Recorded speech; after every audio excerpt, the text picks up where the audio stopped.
At the end of last year, Andrew Callahan with Channel 5 came and interviewed me and my friends at our land here in RTTL. A few of us blokes who were involved in the interview decided to come to my cabin and do a live reaction. The host of this live reaction was yours truly, Jonathan Malorn, my fiance, Josephine Moore, who is stirring up a little bit of background noise as she is making supper, as well as Arthur and Charles. We had a very good time reacting to the interview. We thought it was a lot of fun. I think you'll see that come through a little bit here. Once again, I do apologize for the lackluster audio. It was a little bit thrown together and most of the audio came from my phone. But either way, if you are interested in our reaction to the first portion of the interview, I hope you enjoy this. And if you would like to share your thoughts on the interview, RTTL, our reaction to it, please feel free to do it in the comment section down below. We love to hang out in the comment section. It's kind of a great forum for that. One thing I love about YouTube, always something to be grateful for, I suppose. Either way, I do hope you all enjoy. While I saw how they treated white people, it's not very good, and yet all the hate is on white males. You would get beat up if you said something racial to a black person. Mm-hmm. You saw that happen? Yes. They said something like, man, the hood ain't the hood anymore, as in like they were unhappy with my response. Almost exclusively white communities exist all around the United States off of paper merely because of socioeconomics, and that if you are wealthy enough, everyone who becomes wealthy enough will buy into a more or less white-only gated community. But I would not be able to afford that outside of, working my entire life to build up a bunch of businesses, but I would like to have kids. I want my kids to be taught that their ancestors did great things, not that they were the villains of history. Correct, and Arkansas is nice. As far as I know, the laws are you just need to let them know that you're going to be homeschooling, and then after that, there's no testing that you need to do, or they don't really check up on you. The first community.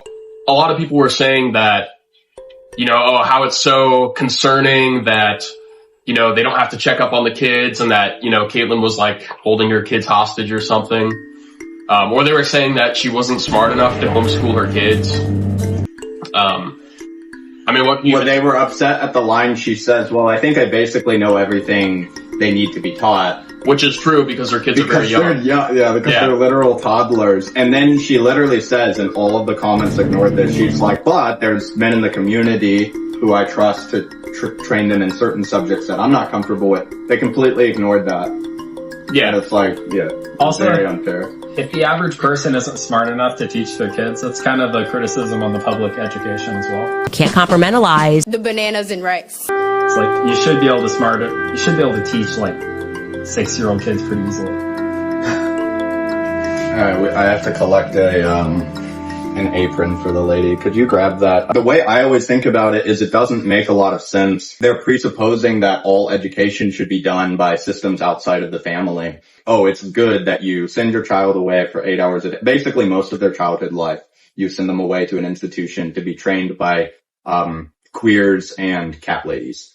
And it's okay, well, maybe we have different opinions on what's valuable in education if that's the case. So That really went after us was the r/Jewish subreddit. I had CPS come out here because they had complained to CPS trying to get my kids taken away. The health department has come out here. They just blanket made complaints to everyone. I do have Mein Kampf, but I think that's just historically relevant.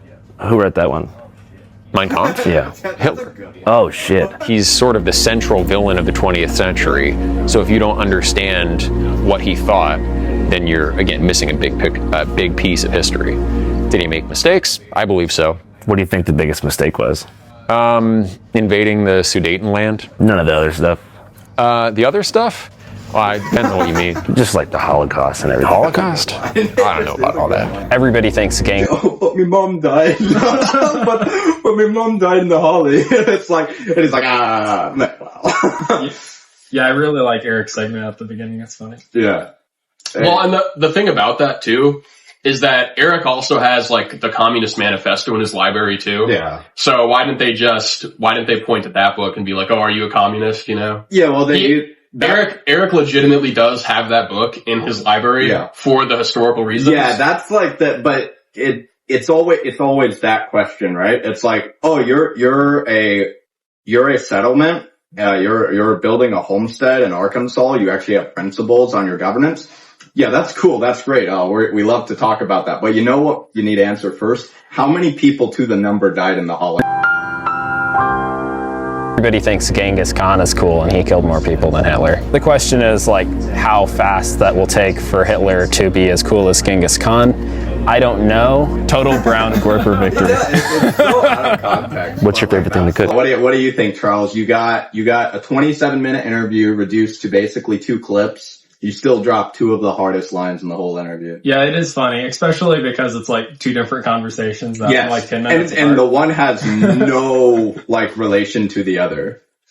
But yeah, like nobody's like has, except in Mongolia, but nobody here has got Genghis Khan statues out and merch or anything.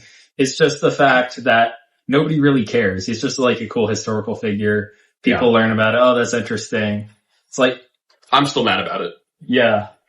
It's kind of enraging how many people Genghis Khan killed. Like anybody talking in the wrong way about Genghis Khan should get fired from their job. Yeah, for sure. They should be canceled. It's like, nah, he's like a guy from a long time ago. Favorite thing to cook? I like making tacos. It's fun.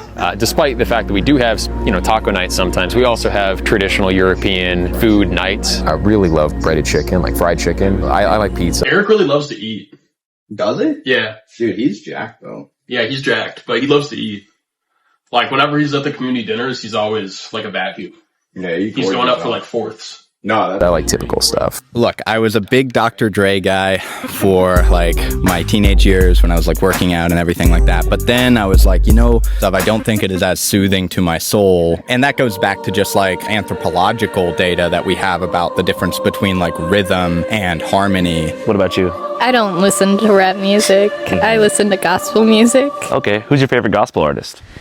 Probably Skillet. You say Skrilla? Skillet. Skillet. What do they sing about? It's like a rock Christian band. Okay, cool. Hardcore, we love Jesus.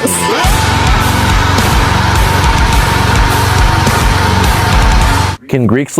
I actually agree with Josephine more on that because like you're listening to rap music and it's like we need to have a discussion about that and why it's unacceptable. Listened to and okay, look, so I was in Memphis, and so, like, we're all, like, in some way influenced by our environment.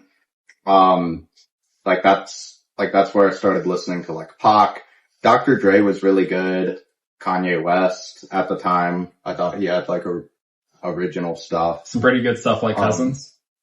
Yeah. That's my favorite Kanye song. No, that's mine too, because it's so real. Like, it's just so real. Like that, I really felt myself expressed in that song more than any other for sure. Well, but I kind of did explain it though, because, so I matured. So I was a teenager, right? I'm listening to degenerate stuff. And then I mature a little bit and I realize, oh, well, I shouldn't be, listening to something that I disagree with that's degenerate.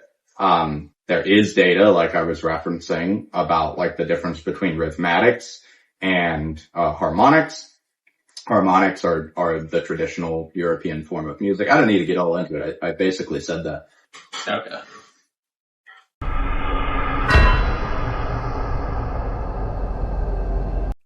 Live here? They're European. How about Central Asian Caucasians? They're not European.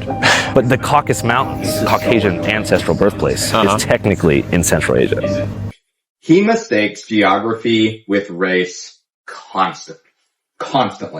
Like, he cannot figure out that the Indo-European people is a race. It is not merely a phenotype. It is not merely like oh, well, you were here in the Caucasus Mountains. You were in Southeast Asia for a while, so therefore all Southeast Asians are your brothers and sisters. And it's like, that's not how it works. We're speaking of a genetic demographic. When we use the term European, we are generally referring to a racial demographic in Northern Europe.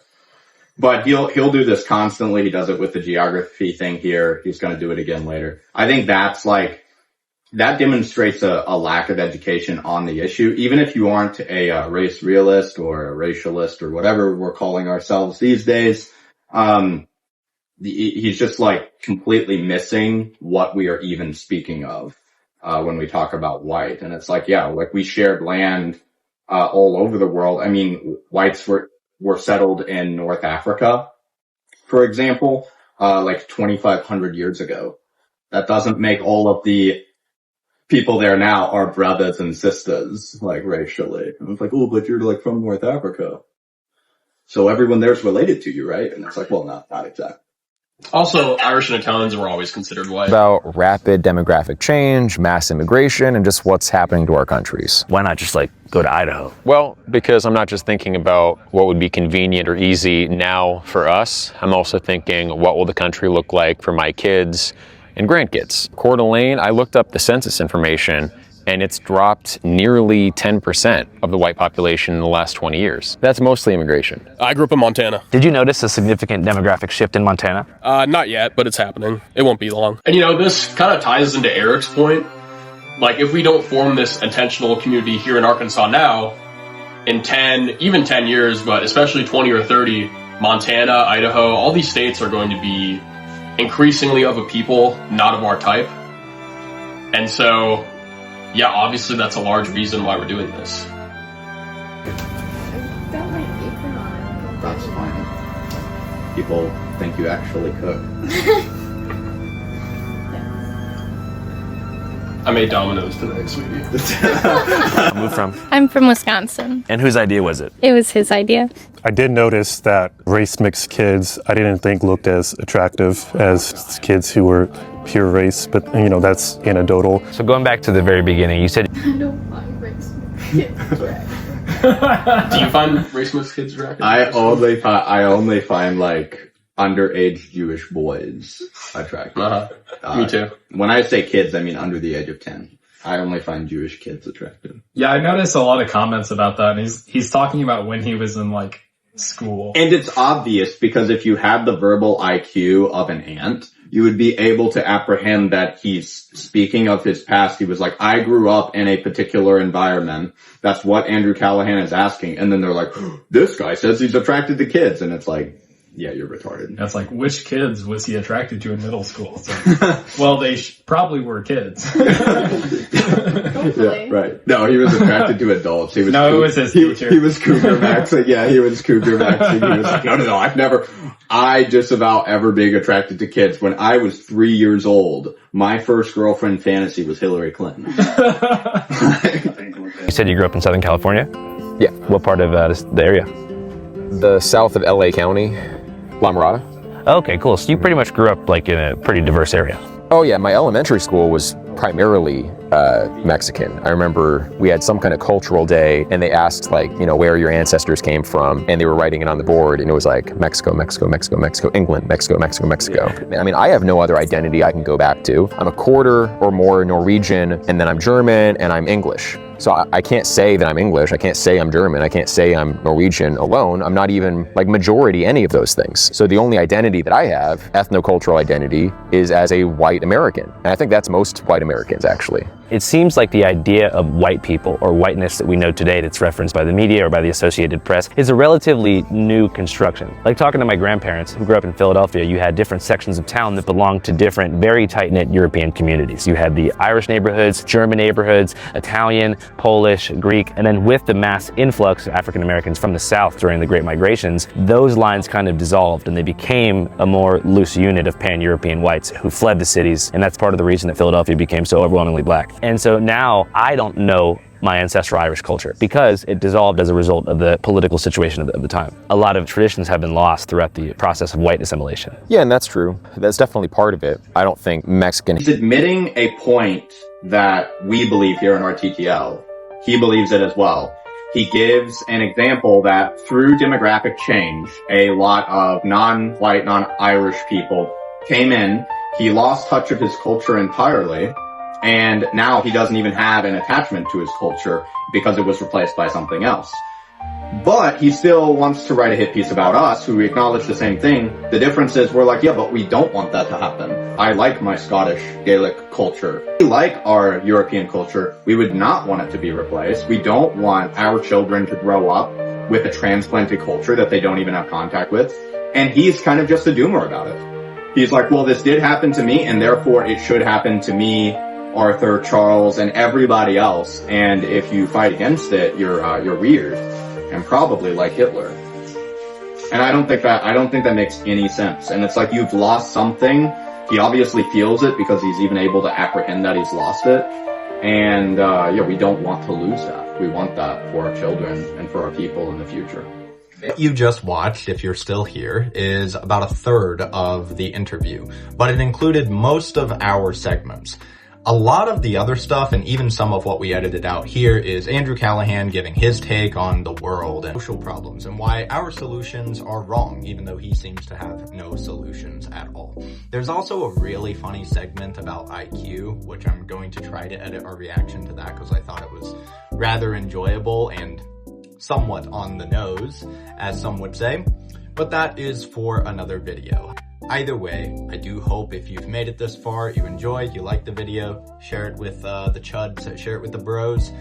We all love to further our communication with more like-minded people. If you didn't like it, feel free to let me know why in the comment section, and yeah, I will take the feedback. I'll take whatever I can get, always here to learn. Regardless, to my Canon Fellowship, I hope you all have a very blessed day, and I will see you all in the next one.